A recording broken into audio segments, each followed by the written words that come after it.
समय बीत गया, 35 साल हो गए हैं, आज ये व्यक्ति 85 साल का है। इसने उस दिन एक नियम पकड़ा कि मुझे दवाई नहीं खानी, वॉक करनी है। इसने आसपास की कोई जगह ढूंढ ली जहां इसको सुबह लगभग 8-9 किलोमीटर की वॉक का ट्रैक बन गया। लगभग 1.5 से 2 घंटे लगते हैं। इसने अपनी वॉक को नियमित करने के लिए वो सारी चीजें जुटानी शुरू कर दी, चाहे रेनकोट हो, चाहे टोपियां हो, जो कुछ भी हो, माने जो बाधाएं थी उनको निर्मूल कर दिया। और उसके बाद पूर्ण अनुशासन में आकर के आज 35 साल हो गए हैं। मेरे पास महीने में एक बार आता है, मेरे पास ही आता है। पहले एम्स में आता था, अब यहां आता है, सुई चुभवाता है, मेरे सामने अपनी शुगर टेस्ट करा करके और चला जाता है, या पहले रिपोर्ट लेता होगा और केवल ये सुनने आता है कि हां सब नॉर्मल है। और इसका कारण क्या है? इसका कारण है उसका अभ्यास। हर किसी व्यक्ति में ऐसी क्षमता बड़ी सहजता से जन्म नहीं लेती कि वो अपना कोच बन जाए। अगर आप कोच बन जाए अपना, अर्थात किसी और को नहीं, आप ही अपना कान पकड़ करके अपने आप को खड़ा करने लगे, तो बात ही क्या है। विनय जी जो सृजन के अभिन्न अंग हैं, उनकी मैं चर्चा कर रहा हूं, योग की कक्षाएं चलाते हैं और उनकी कक्षाओं में बहुत लोग वहां आते हैं। मेरे साथ वो अपनी पर्सनल काउंसलिंग के लिए परसों बैठे हुए थे। तो चर्चा में जब आई बात, इस बार का विषय क्या है इत्यादि, तो वो एक बात कहने लगे कि मेरे साथ मेरे अभ्यास का अब ये स्वरूप हो गया है, मैं रात को अगर किसी कारण से, जो कि होता नहीं है, 2 बजे सोता हूं और सुबह अगर मान लीजिए मैं 4:30 की जगह 5:30 उठता हूं, तो मेरे घर का हर व्यक्ति कहता है आज आप खुश नहीं। कहते मुझे पता नहीं क्या होता है कि मैं खुश ही नहीं रहता, मेरा पूरा दिन खराब हो जाता है। अब इसलिए मुझे ऐसा अभ्यास पक गया है कि अब मुझे अपनी खुशी के लिए सुबह जल्दी उठना पड़ता है, क्योंकि उसके बिना मैं अधूरा हो जाता हूं। अभ्यास जब पक जाते हैं तो ये अवस्थाएं हो जाती हैं, लेकिन उसके बीच का जो रास्ता है अभ्यास पकाने का, वो बड़ा कठिन रास्ता है। उस रास्ते को पार करने के लिए मनुष्य को अपने आप को आड़े हाथों लेना पड़ता है। Coaching is not easy. किसी समय पर अपने आप को समय के प्रति प्रतिबद्धता ही क्यों ना करनी हो। If you really want to be efficient in time management, response management, माने अपना रिस्पॉन्स ठीक से समय पर देने के लिए, अपने हिस्से का काम समय पर करके दूसरे व्यक्ति को देने के लिए, इत्यादि इत्यादि बहुत सारी विधाएं हैं। आप खोलते चले जाओ, हर चीज में अभ्यास की आवश्यकता है, हर चीज में कोचिंग की आवश्यकता है। कोचिंग मनुष्य के पास वो अवसर नहीं छोड़ती, माने अभ्यास मनुष्य के पास वो अवसर नहीं छोड़ता कि वो बदल सके। इसका एक उदाहरण, कल के में जो प्रोफेशनल वर्कशॉप थी वहां मैं देख के आया। मैंने कहा मैंने टेलीविजन पर जो सुना है, मैं तो दुनिया विदेश को उतना जानता हूं, भारत में ये सभ्यता बन गई है हमारी, जो बदल रही है, बदलनी चाहिए, बदलेगी। क्या? अगर मनुष्य का किसी पारिवारिक कारण से मूड खराब है तो निश्चित रूप से उसके प्रोफेशनल काम पे उसकी पूरी छाप जाएगी। घर से सुबह लड़ने के बाद बहुत से लोग तो चाहेंगे कि आप जाएं नहीं, और अगर जाएंगे भी तो जहां भी जाएंगे वहां अपना अधूरा कटा बटा स्वरूप रख देंगे जाकर के। और भारत में जितने भी झगड़े होते हैं, चाहे वो आपसी हो, पारिवारिक हो, वो फिर भी बड़े नियंत्रित होते हैं, गाली गलौज से आगे कम ही जाते हैं। छोटी मोटी हाथापाई होगी तो बहुत बड़ी बात मान लीजिए।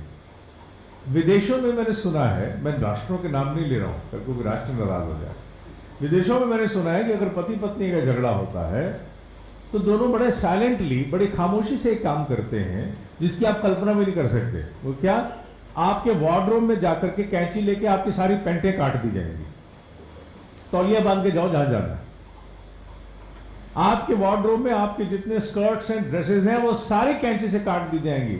वहां गुस्से की अभिव्यक्ति, क्योंकि हाथ उठाने पर हो सकता है कि कानून के बहुत सारे पक्ष और लागू हो जाए, कैंची से ही काट डालो। और मैं समझता हूं कि कहासुनी बड़ी सस्ती है। भारतीयों को लगेगा कि हमारे झगड़े तो बड़े सस्ते। और कल्पना कीजिए कि आपके सारे जितने भी सर्दियों के सूट है वो कैंचियां चल जाए उन पर, तो क्या होगा? मैं सुझाव नहीं दे रहा हूं कोई, आपकी स्थिति बड़ी बिगड़ जाएगी। स्थिति क्या होगी आप सोचिए, क्या स्थिति होगी? वहां उतने खतरनाक झगड़े होने पर भी वो लोग मूड का सहारा लेकर के अपने आवेश को अपनी प्रोफेशनल डिस्पेंसेशन के रास्ते में नहीं आने देते। जो काम जहां उनको जिस रूप में करना है उस रूप में जाके करके आते हैं। कॉम्प्रोमाइज नहीं है वहां। व्यक्तिगत जीवन पे कोई भी छाप आई हो उसे वो प्रोफेशनल लेवल पर नहीं लाने देते। ये ठीक है कि वहां की वो संस्कृति बन गई है, और संस्कृति बनाई भले किसी एक कारण नहीं हो कि वहां इमोशन से पहले डिसाइड करते हैं कि ठीक है हायर फायर 2 मिनट में है। भारत में तो हम फिर भी पूछ लेंगे क्या हुआ यार, क्या बात हुई है। No, we give time, we give space, we give room. वहां स्पेस और रूम नहीं है।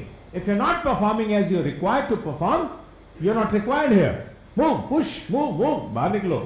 तो लोगों की संस्कृति बन गई कि in any case come what में, चाहे कुछ भी हो, यू हैव टू परफॉर्म। ये उनका अभ्यास अब उनका संस्कार बन गया है। मनुष्य के अभ्यास पक करके संस्कार बन जाता है।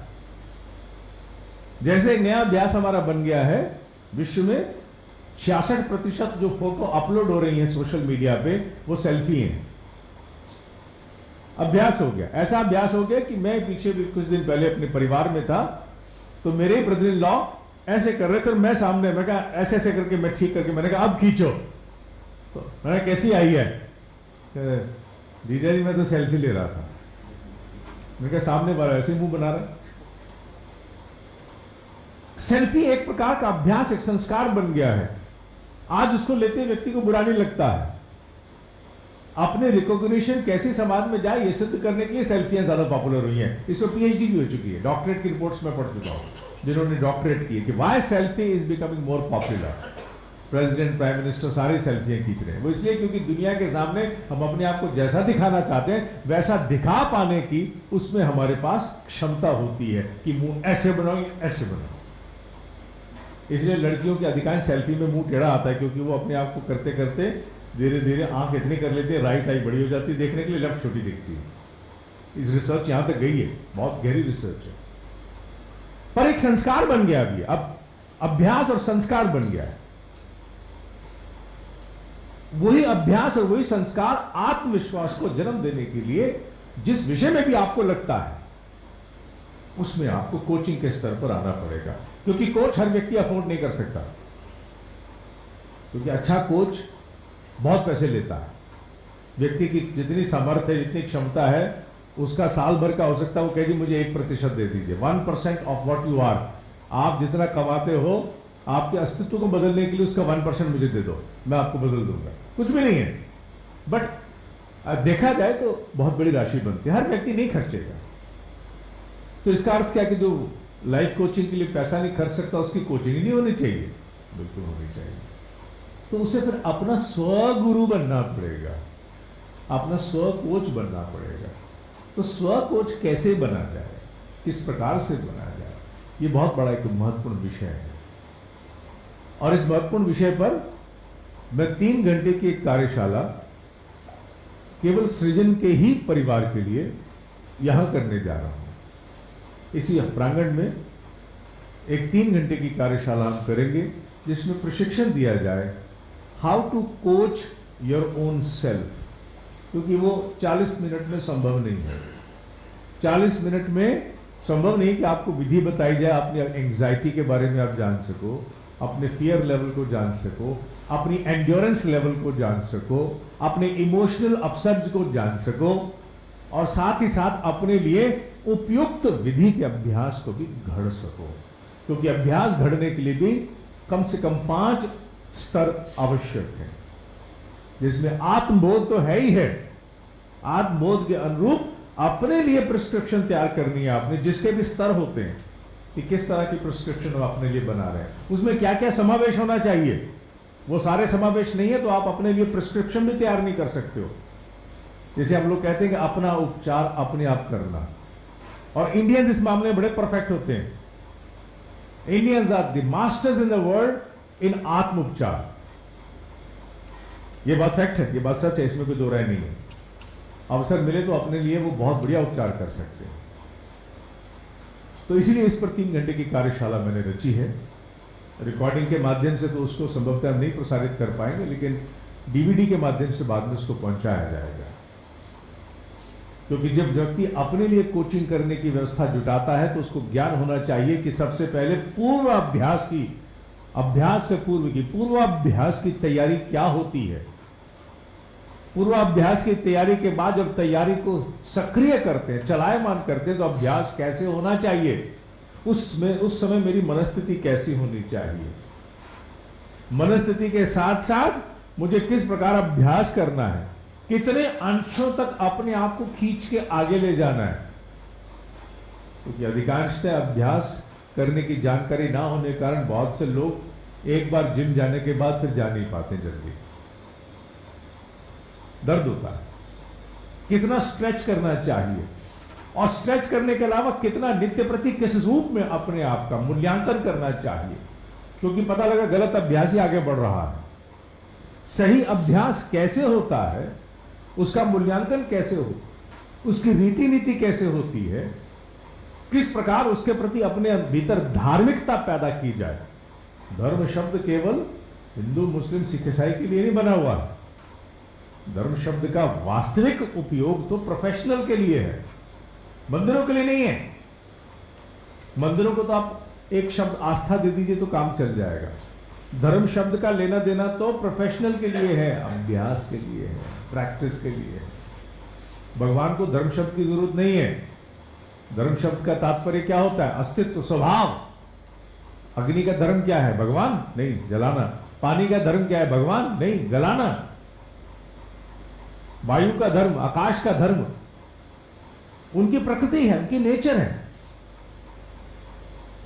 आप नेचर को पर्यायवाची शब्द भगवान दे सकते हो, लेकिन ये नहीं कह सकते कि केवल धर्म का अनुसरण ऐसे ही होता है। धर्म अर्थात आपका अस्तित्व, आपका स्वभाव बन गया। तो अभ्यास केवल धर्म के दायरे में आता है, क्योंकि शब्द के विषय में हम लोग शब्द प्रयोग करते सीधा मंदिर पहुंच जाते हैं, मंदिर, मस्जिद, गुरुद्वारे पहुंच जाते हैं। धर्म शब्द का आता ही उल्लेख आते हैं, लेकिन धर्म शब्द का लेना देना सीधे रूप से अभ्यास के साथ है, सीधे रूप से आपके स्वभाव, आपके अस्तित्व के साथ है, आपकी प्रकृति के साथ। और अभ्यास को कहां सक्रिय होना है? आपकी प्रकृति पर। आप इस जन्म में ही केवल अनुभव लेके थोड़ी आए हो, आप पिछले जन्मों के संस्कारों